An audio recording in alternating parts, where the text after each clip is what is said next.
Payton has said over and over to anyone who would listen, the answers to the Patriots' offensive problems are in the building.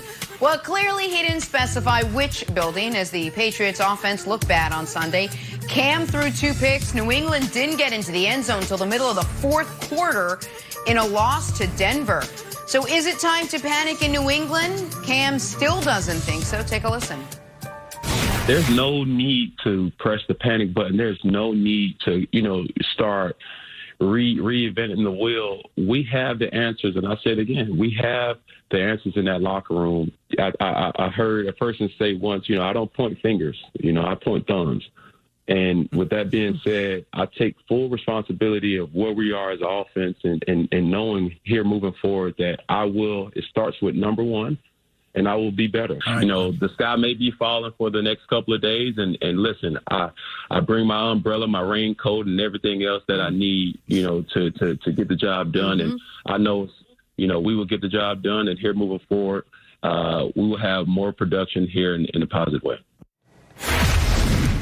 All right, as someone who lives with a Patriots fan, in Belichick we trust. So, Brandon, I will ask you on a scale of 1 to 10, how panicked should Patriots fans be at this point? I love this energy from Cam. This is a 1 on this scale. This is absolutely a 1. Look, this guy was signed late. He had no preseason, no offseason, and a new organization, a new system. He barely played last year. He barely practiced this week. In the last 2 games, they would have won if it wasn't for COVID-19 finally affecting the win-loss column. So for that reason, it's a 1, Nick. So I thought I was going to go low on the panic meter and call it a 3, but 1's even lower than that, obviously. The Patriots, because of their schedule to close the season, they just need to tread water through the first 8-9 weeks of the year. Then they get the Texans, they get the Chargers, they get the entire AFC East at the end of the year. And as we are now, America is realizing what I've been saying all year long, the Bills are not that good. So 10 wins will win this division. So I don't think they should panic at all, but Wilds, I'm going to throw a little curveball at you, because I'm going to tell you something that I saved until this very moment. Because yesterday, while Brandon and I were yelling at each other about Case Keenum's credentials, I got a text message from what I will call a trusted NFL source. And the text message said, the Odell trade rumblings are rumbling again.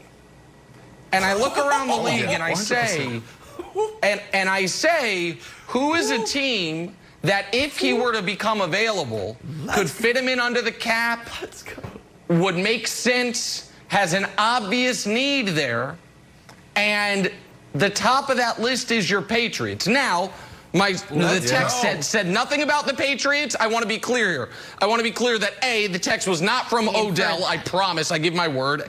And B, the text did not say any team in particular. I'm connecting the Patriots dot when I was told that the Odell trade rumblings are starting to rumble again. And I do think your Pats need another weapon. Is he drinking a beer? Wild just had a beer ready? It's water, but 8 a.m. He had a beer ready in case I brought up Odell. So I do think they could use another weapon so it's not Ryan Izzo going over the middle, fumbling the game away. But I think the Patriots are going to be fine, and I think they could be downright dangerous. Had they added Le'Veon Bell, they didn't. If they were to make a trade for a wide receiver, which maybe they could, Wilds. Okay.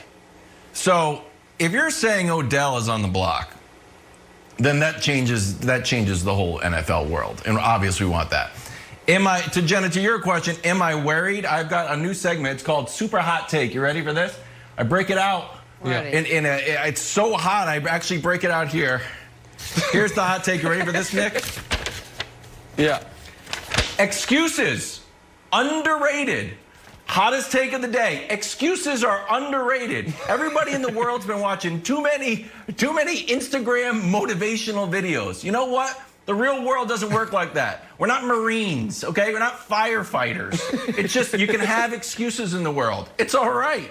Don't believe the person trying to get you to sell real estate on Instagram. No excuses in your life. There's plenty of excuses.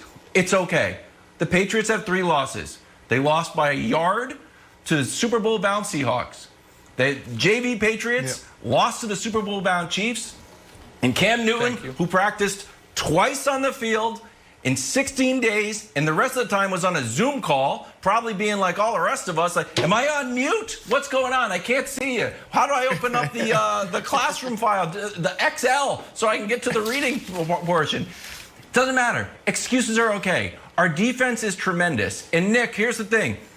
I view the Patriots season a little bit like a college basketball team, where it's like, you know what? We just need to peak at the end. I know we're not peaking. Yeah, peak at that's right. We just need to peak at the end. Get to March. And it's not going to be a classic Patriots season where we're rolling. We're down now.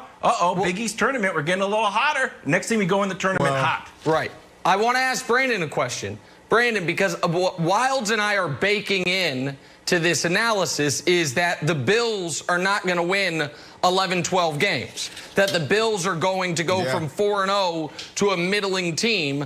I know that, you've been fair about how they've played the last couple weeks, but I don't think you're as down on them as we are. Like, how many wins do you think it takes to win the AFC East? Oh, you might be. Oh, okay. I'm not. I may be when you see how Josh Allen is regressing. They have a tough schedule ahead of them.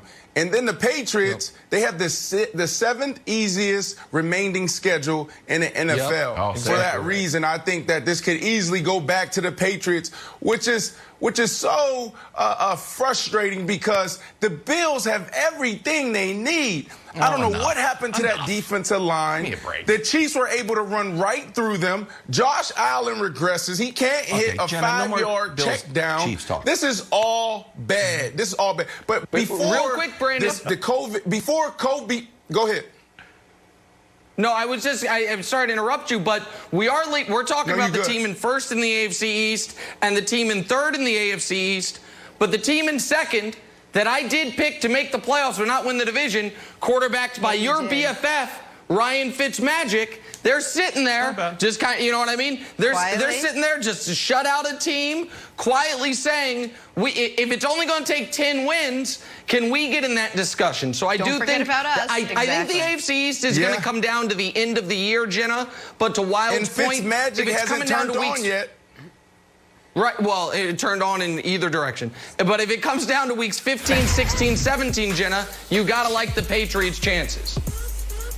All right, guys, let's play a little love or hate. So how about this from the Titans-Texans game? Head coach Mike Vrabel from Tennessee intentionally taking a penalty to save 40 seconds. Tennessee ended up scoring the game-tying touchdown with 4 seconds left to send it to overtime. So Vrabel was asked about the play and gave his best non-answer answer. Take a listen. We have to do a better job with penalties. We had 7 of them, I think. Pretty uncharacteristic. We had a few on offense, so we have to be better in all areas. And I think the penalties are one thing that we focus on. Communicating, trying to give ourselves the best chance to win a football game. All right, Nick, love or hate this move from Mike Vrabel? I want to give him a standing ovation. I love it so much. This is so smart. We don't have to get into the minutiae of what happened. Essentially, if you're trying to save clock, the worst thing your opponent can be in is 2nd and 1 because they're going to get the first down and they're going to be able to run 40 seconds. So he just gave him the first down, saved the 40 seconds. Brandon, I think Vrabel, understanding this is the 2nd year in a row, he has understood a bit of a loophole in the rules to give his team a better chance to win. I think it's brilliant. I'm shocked more coaches don't understand it, and I love it from him. Because, he's stealing a lot from Bill Belichick, rightfully so. 2 things I loved about it. 1, he's finding ways to get the edge. They literally sit down and figure out how can they manipulate the entire system. That's 1, get the edge. And 2, be extremely elusive in a press conference. We've seen Bill Belichick do that better than anyone. I love Vrabel. He is a phenomenal head coach. He's great. I know you're going to say I'm a hypocrite for this. Just tell this guy, stay back. But once a Patriot, always a Patriot. So I like Vrabel, but I also like Romeo Crennel on the other side. The NFL probably needs to take